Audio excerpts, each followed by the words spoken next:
Halo semua, balik lagi dengan gue Tian di Sumur Gadget. Oke, kemarin kita udah sempat bahas Q&A iPhone 11. Selanjutnya juga gue ada buat Q&A untuk versi iPhone 13 juga. Nah, di video kali ini gue akan bahas Q&A untuk versi iPad Air 5. Jadi di sini gue akan menjawab beberapa pertanyaan kalian terkait iPad Air 5 yang ada di depan gue ini. So, nggak usah lama lagi, yuk kita bahas. Untuk pertanyaan pertama dari @Pongki Dwi Kurniawan. Kalau sama iPad 9 mending mana untuk penggunaan ngedit video, foto, desain? Terima kasih. Oke, kalau misalkan ditanya mending mana, jelas ya, untuk iPad Air 5 itu jauh lebih bagus ketimbang iPad 9 karena dari segi performance itu menurut gua jauh banget. iPad Air 5 itu udah pakai chipset M1 yang mana itu adalah chipset yang cukup kencang banget yang sama dipakai di iPad Pro M1. Jadi harusnya untuk multitasking, edit video, foto, rendering itu hasilnya cukup identik dengan iPad Pro yang versi M1. Tapi kalau misalkan budgetnya nggak cukup, iPad 9 menurut gue masih cukup oke kok. Kalau misalkan dipakai untuk edit foto, video, atau mungkin dipakai untuk ke desain. Karena sampai detik ini masih banyak kok yang pakai iPad 9 untuk kerjain produktivitas sehari-hari. Karena emang dari segi chipset, dia kan pakai chipset A13 Bionic yang mana itu adalah chipset yang dipakai di iPhone 11 juga. Jadi menurut gue untuk performance-nya masih cukup oke kok dipakai di tahun 2023. Ya itu untuk kalau misalkan nanti lu mau kerjain project di iPad 9 dan itu menghasilkan uang, lu bisa tabung, nanti bisa lu upgrade langsung ke iPad Pro M2. Ya jadi menurut gue balik lagi disesuaikan aja dengan budgetnya. Oke, next pertanyaan kedua dari @antheblue. Bang, jika pakai storage dari brand lain seperti Samsung cocok nggak ya? Gua mau beli tapi bimbang. Oke, untuk external storage sebenarnya bisa merek apa aja. Lo bisa cobain mulai dari Samsung, SanDisk, Adata, Western Digital. Itu bisa semua, nggak cuman hard disk aja tapi harusnya SSD eksternal itu juga bisa. Yang penting untuk portnya itu dia udah support USB Type-C atau mungkin ya USB Type-A. Tapi kalau misalkan emang nggak mau ribet, ya lu tinggal beli USB hub aja kok. Nah, kebetulan di sini gua ada satu rekomendasi USB-C hub nih. Lu bisa coba yang satu ini. Di sini gue dikirimin dari Orico, salah satu USB-C hubnya mereka yang transparan kayak gini. Keren banget ya. Dan ini juga udah ada 8 port ya. Ada port USB 3 Type-A, USB 3 Type-C, lalu ada port HDMI, lalu juga ada port EJ45 untuk kabel LAN, dan ada slot untuk SD card-nya juga. Untuk bagian portnya ini bisa gue bilang ini udah lengkap banget kok. Nah, dengan USB-C hub kita tuh bisa lebih menghemat storage kita. Kalau misalkan lu yang khusus pakai iPad Air 5 itu yang storage 64 GB. Karena untuk kayak misalkan file-file footage itu tuh kita bisa taruh di external storage. Jadi kalau misalkan lu mau edit, lu tinggal import aja dari external storage. Lanjut pertanyaan ketiga dari @ivahazaro1306. Bang, ada masalah nggak kalau misalkan pakai iPad WiFi only internasional? Untuk saat ini bisa gue bilang ini nggak ada masalah ya. Tapi kalau misalkan nanti kedepannya ada masalah yang bukan kesalahan dari user, lu bisa klaim juga kok di AASP yang ada di Indonesia.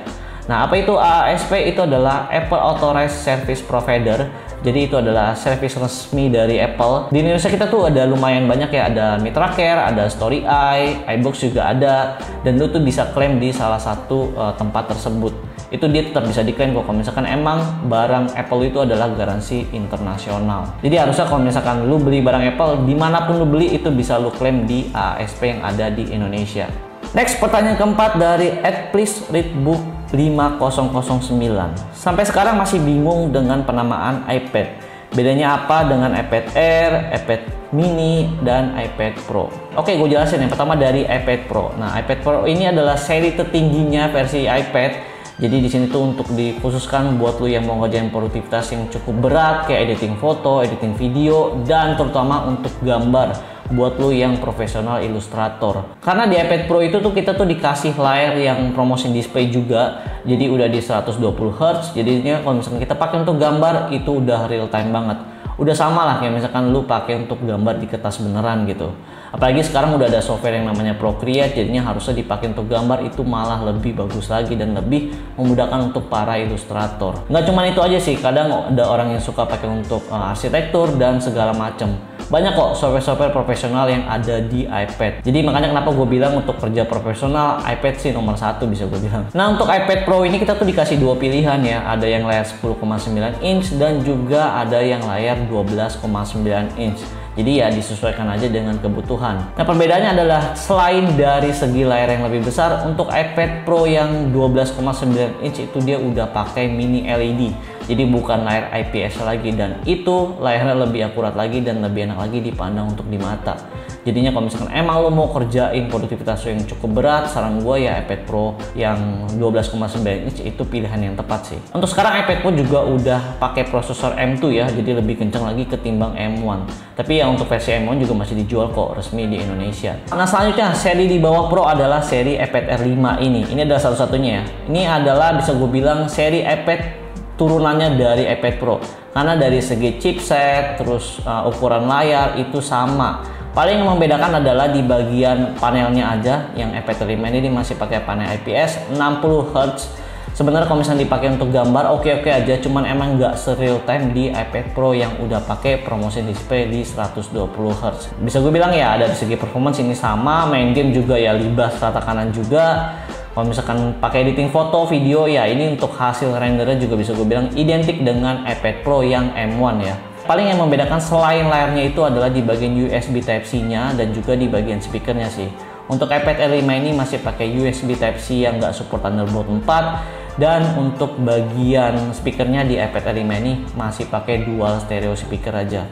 Kalau misalkan di iPad Pro itu dia udah pakai quad speaker, jadinya untuk hasil soundnya itu lebih bagus lagi. Seri selanjutnya di bawah iPad Air adalah iPad Mini. Nah, ini biasanya banyak para gamers yang suka nih, karena ukurannya ini lumayan cukup compact. Jadi kalau misalkan dipakai di tangan itu menurut gue lebih nyaman ketimbang iPad yang ukuran 10,9 inch. Terakhir masih ada iPad yang versi basic ya, yaitu iPad generasi 10. Ini menurut gue untuk dari segi desain juga mirip kayak iPad Air 5, tapi yang paling membedakan adalah di bagian hardware-nya aja yang emang nggak sekenceng iPad Air 5. Dia untuk saat ini dia masih pakai chipset A14 Bionic, yang mana itu adalah chipset yang dipakai juga di iPhone 12. Dari segi performance menurut gue cukup oke, makanya kenapa untuk iPad yang versi generasi ke-10 ini tuh lebih ditujukan untuk kayak anak sekolah atau mungkin lu yang mau kuliah gitu yang butuh iPad. Oke, lanjut pertanyaan dari @Rina Agustia. Saran dong bang, kebutuhan gue buat edit Canva sama jualan online Shopee dan lain-lain. Oke, untuk edit Canva, saran gue disesuaikan aja dengan budgetnya. Kalau misalkan emang budget ada di 7 jutaan, langsung gas aja iPad Air 5, karena menurut gue ini punya performance yang bagus. Mau editing di Canva, editing foto, video, itu masih sangat powerful banget. Jadi bisa dipakai juga untuk jangka waktu yang lama. Tapi kalau misalkan emang nggak ada budget di 7 jutaan, tapi budgetnya di 6 jutaan, bisa ambil iPad generasi ke-10, karena ini juga udah lumayan cukup oke untuk dipakai edit Canva, editing foto, ataupun video. Dan dia juga udah support Apple Pencil yang generasi pertama juga kok. Sebenarnya kalau misalkan mau lebih murah untuk aksesoris kayak Apple Pencil yang ada di depan gue ini tuh bisa pilih yang merek third party. Banyak kok brand-brand third party yang bikin Apple Pencil yang menurut gue tuh harganya lebih oke ketimbang yang versi originalnya. Tapi ya bisa gue bilang ya disesuaikan aja dengan kebutuhan dan juga budgetnya. Lanjut pertanyaan dari Rizka Ziza 7869. Kak, harga di luar negeri dan di Indonesia apakah berbeda jauh? Lebih murah mana? Kalau misalkan bilang lebih murah mana, jelas lebih murah yang ada Apple Store-nya ya di negaranya. Untuk di kita sayangnya aja kita belum ada. Jadi kalau misalkan lu tahu kayak misalkan iBox, Digimap dan lain-lain, itu sebenarnya adalah Apple Authorized Reseller. Jadi itu adalah reseller ya.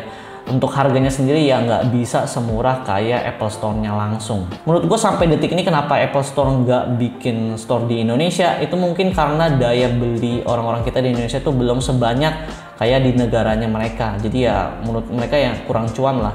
Di kita tuh masih lebih sering beli kayak yang brand-brand China dan sebagainya macamnya. Itu masih tetap jauh lebih laku ketimbang brand Apple di Indonesia.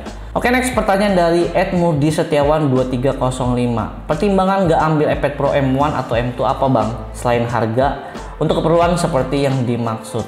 Oke, jawaban gue sebenarnya simpel. Kalau misalkan lu emang bukan seorang yang berprofesi sebagai profesional ilustrator, atau mungkin yang berprofesi sebagai seorang 3D modeling gitu yang butuh LiDAR sensor di seri Pro-nya, lu nggak perlu beli yang seri Pro-nya sih. Cukup beli iPad Air 5 ini menurut gue udah lebih dari cukup. Karena apa? Karena dari segi performance itu bisa gue bilang cukup identik ya. Mulai dari render video, editing foto, multitasking. Itu untuk seri iPad Air 5 ini bisa gue bilang cukup identik dengan seri iPad Pro yang M1 ya. Jadi menurut gue lebih worth it ambil yang iPad Air 5 aja. Karena menurut gue yang paling berbeda dari seri Pro dan juga Air adalah yaitu di bagian layarnya sih. layar di seri iPad Pro itu dia udah pakai ProMotion display di 120Hz. Jadi kalau misalkan dipakai untuk gambar itu udah real time banget, jadi nyaman banget untuk dipakai di gambar, sama kayak lu gambar di kertas beneran. Yang itu kenapa para profesional ilustrator tuh malah milihnya ya seri iPad Pro sih ketimbang iPad Air. Bukan berarti iPad Air 5 nggak bisa dipakai untuk gambar, tetap bisa kok. Cuman emang dari refresh rate-nya itu ya cukup berbeda jauh, nggak se-real time yang seri iPad Pro-nya. Next, pertanyaan terakhir dari Muhammad Sagif. 64 GB tuh bakal kerasa terlalu dikit nggak sih, atau subjektif aja ya?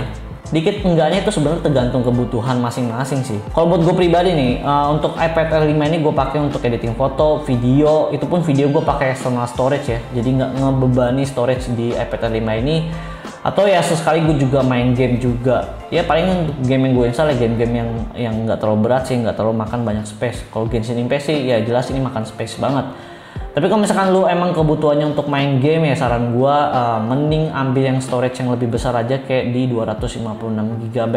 Karena untuk seri iPad Air 5 ini tuh nggak ada yang seri 128 GB nya. Tapi kalau misalkan lu ngerasa untuk harga dari iPad Air 5 yang 256 GB nya terlalu besar, ya lu bisa ambil aja iPad Pro yang M1 tapi yang storage di 128 GB.